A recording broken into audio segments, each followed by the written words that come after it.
Hi, good morning. This is Mark Netchma from Newsweed.com.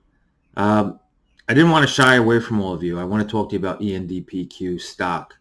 I woke up today and I see the stock is no longer trading. All I see is a QSIP number on my account, which means that pretty sure I made a very, very bad trade. And I do feel sorry for all the people out there that made the trade as well. I truly believe that the company was worth a lot of money and that we were going to get something from the bankruptcy. I just wouldn't believe that a company this large would be able to make a deal whereas they disappear without compensating the shareholders. Um, Up until this morning, I truly believed that it was possible that we were going to get something. But prior, I did say that, these opioid deals um, become a big problem for companies that got involved with them. And sadly enough, just a couple days ago, um, I had gone to look at a used car here in Florida, and the lady was boasting about how her neighbors were using opioids, and this was not a kid; this was a senior citizen. So the opioid effect is still definitely out there. Um, the stuff is still being prescribed, and people are using it heavily. As far as the stock goes, and as far as my stock trading career, I have to say that on every up and every down, I learned something. Uh, Definitely not a professional. I would call myself a risk taker that sometimes get lucky. Um, Even now, being that I haven't received any formal information from the company or from my broker, I'm still kind of thinking that, well, maybe something's going to come through, but maybe that's naive. I think that my morning started with kind of reading about Zach Morris and how they scammed so many small investors. And I really never knew who Zach Morris was. I guess I'm pretty oblivious. But now my next question is, okay, well, what companies was he pumping?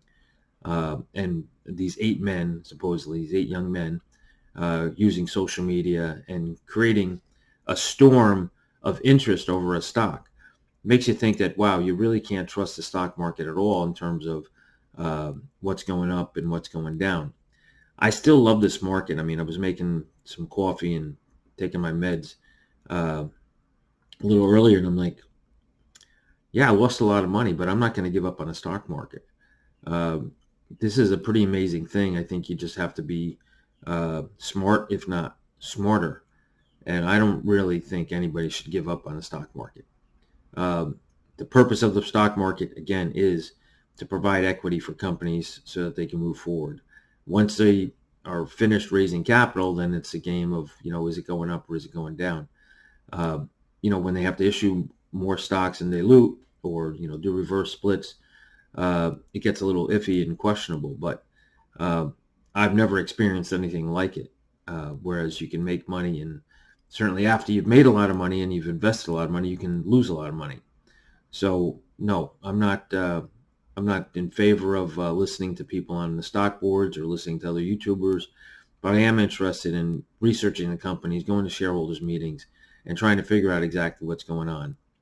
Uh, I did not go to the shareholders meeting for ENDPQ, and maybe I should have, um, but it was in Ireland, and I happened to have been in Ireland prior. Nobody is smarter than the market. The market is smarter than everybody.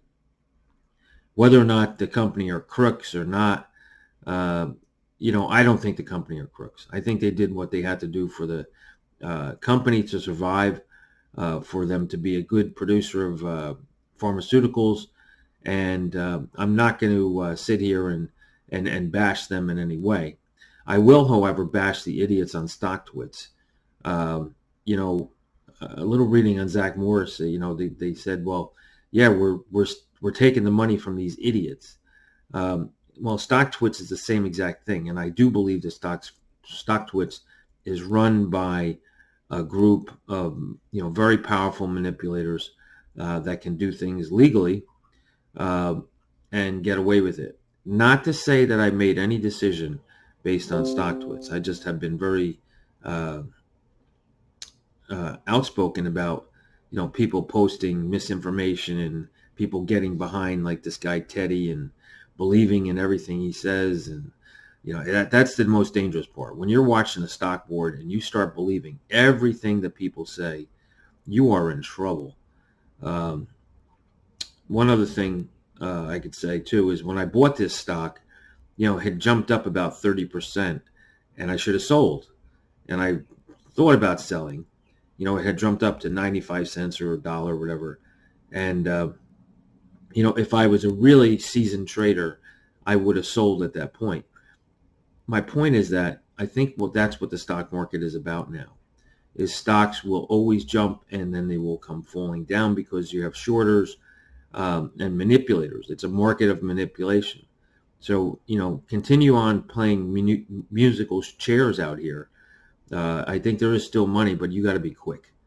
And, what they say is that the computers are so fast that you can never make money. But I'm gonna continue on. My blessings to everyone out there in YouTube land that has invested in ENDPQ. Let's see what happens. I hear there's chatter about a class action suit. I'm hesitant to get involved with any discords. If there's a class action suit, I would be notified and told to participate. I don't have to join a Discord and disclose or share anything with anybody. I think it's a matter of I'm going to stay independent. I'm going to stay independent thinking, and I welcome anyone at any time to call me. I'm looking for a list of stocks that were manipulated by Zach Morris.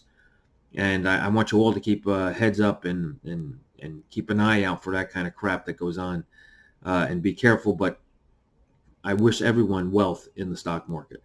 This is Mark from newsweed.com. Have a great day. Today is May the 2nd, and I'm enjoying life. Bye-bye.